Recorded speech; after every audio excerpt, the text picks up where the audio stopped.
So, Chapter 2 in the Origins of the Mithraic Mysteries by David Ulansey. So, in the first part of the series, in the first chapter, we see that Franz Cumont tried to say everything was Iranian, ancient Persian, or I should say Iranian, imagery, and it was just these mythological symbols from Iran, even though they didn't match up at all. Well, Stark lived around the same time, so it's not that at all. But the 19th century was weird, since Franz Cumont was the first one to make any assumptions on Mithraism. He became the top guy all of a sudden, and that nobody else would listen to Stark. And Stark made some very important connections. And listen to these, because these are almost palm to the head slappingly obvious things. You would think people would just come out and be like, yeah, that guy's right, but they had this kind of weird authoritarian thing back then. Nobody would listen to him, you know.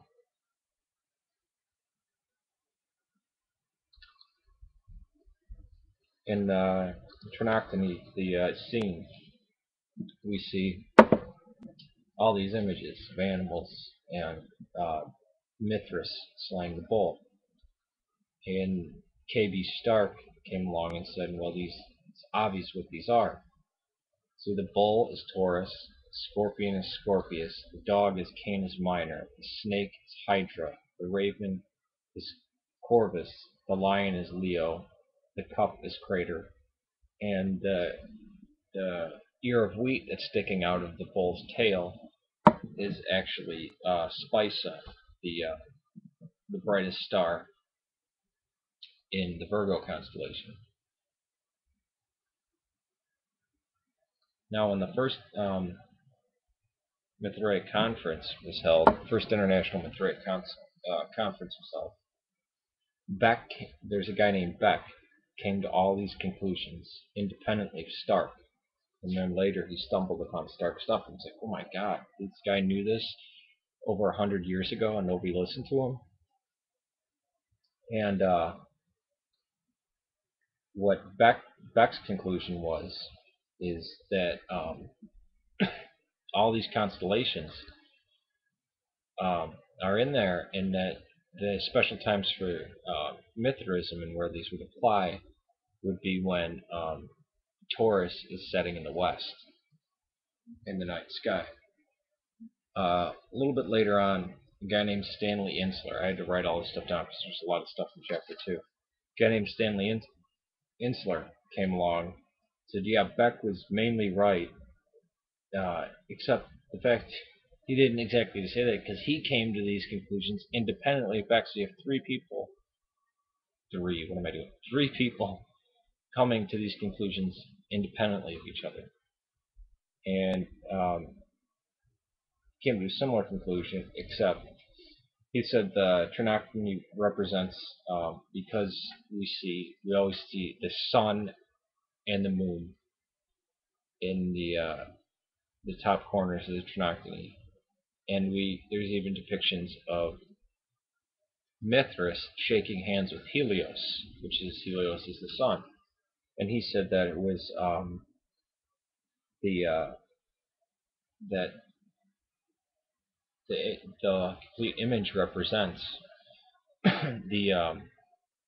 with Mithras slaying the bull, that when Taurus setting in the west, when you can still see the sun in the sky, when the sun is setting, and you see Taurus, so that Mithras slaying the bull was the final death of winter. Kind of cool, right? And Insler was a I don't know how to pronounce it, Iraniologist, I guess. He studied Iran. And coincidentally, this conference was held in Iran. But there were problems with all these theories, because one, they don't explain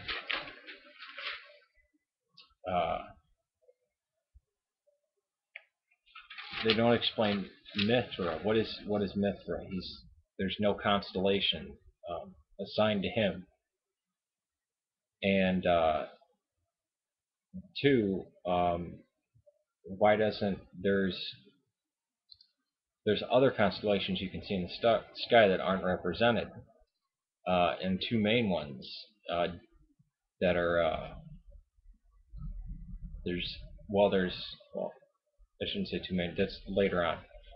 The ones that aren't shown in the Trinoctony: Gemini, Origin, Cancer, Libra, Centaurus, and Lupus. They're not given figures in the Trinoctony. The second is Mithras doesn't represent, is not represented by a constellation. He doesn't represent it. What does he represent? Why is he there?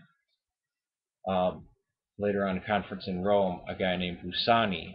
This is the third international conference. The first was in North America, the second was in Iran, and the third was in Rome. A guy named Busani said that the Trinoctony does relate a little bit to the symbolism in Iran, because there's the idea of Leo and Taurus in combat. So there's the lion killing the bull. So we already have a bull being killed. It's not by an Iranian god who wasn't Mithras. And then, Kumon said, oh, but it's really Mithras. He made all these strange kind of jumps.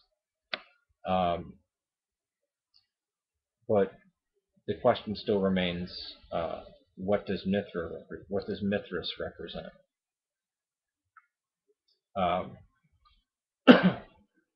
Later on, a little bit later, not so much later, because we're not talking centuries like this, it's just years later, a guy named Spiegel comes along, and he finds out that the constellations, why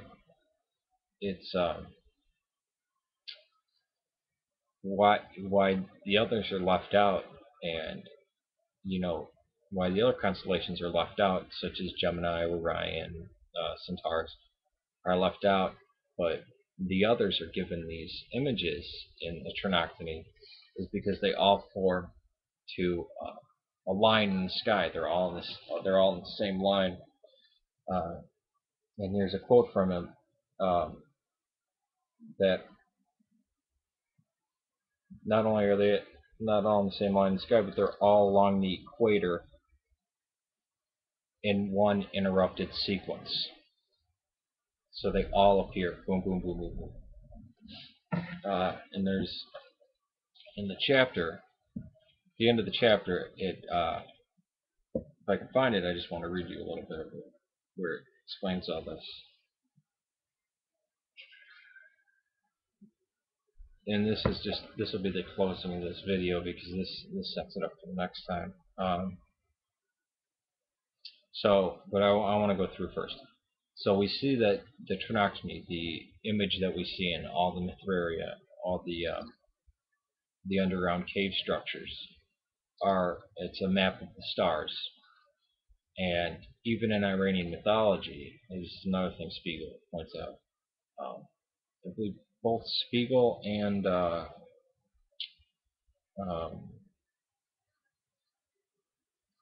no, it was Spiegel. Yeah, Spiegel points out that the cave is synonymous with the universe, with the stars, in that we can find holes inside the it was Spiegel and Insler. We can find holes in the tops of these cave-like structures that align to certain stars. So now Kumon's theory is destroyed, and we see that it's not this great mythology. It's Trinoctony is a map of the stars.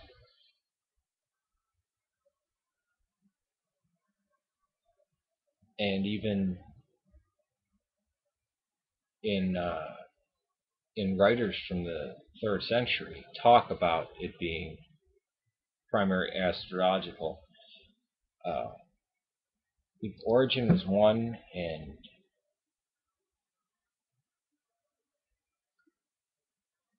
Harfi was another, I believe. Sorry, it's kind of late. um, It says, unfortunately, Spiegel's theory is also seriously flawed. On the theory, do not expect to find we should expect to find representations of Aries and Libra. We don't.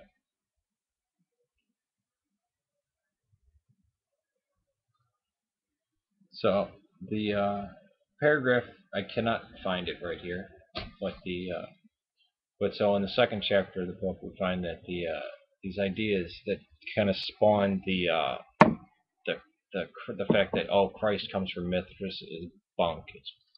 It's garbage. This is a sky map.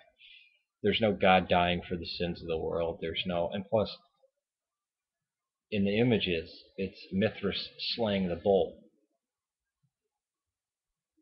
It's there's nothing. Mithras doesn't die. He doesn't go underground for 3 days and resurrect. He didn't have 12 apostles. None of this. This was all theorizing 100 years ago. It's a star map. I will go into more. We'll go into, well, obviously chapter 3 comes next, so I don't need to really explain anymore. I don't want to reveal anything from chapter 3 yet. Just want to give you that setup. So after you watch all my videos, you can kind of, somebody brings up that Mithras Jesus thing, you can just slam them right into the ground because they're using 150-year-old.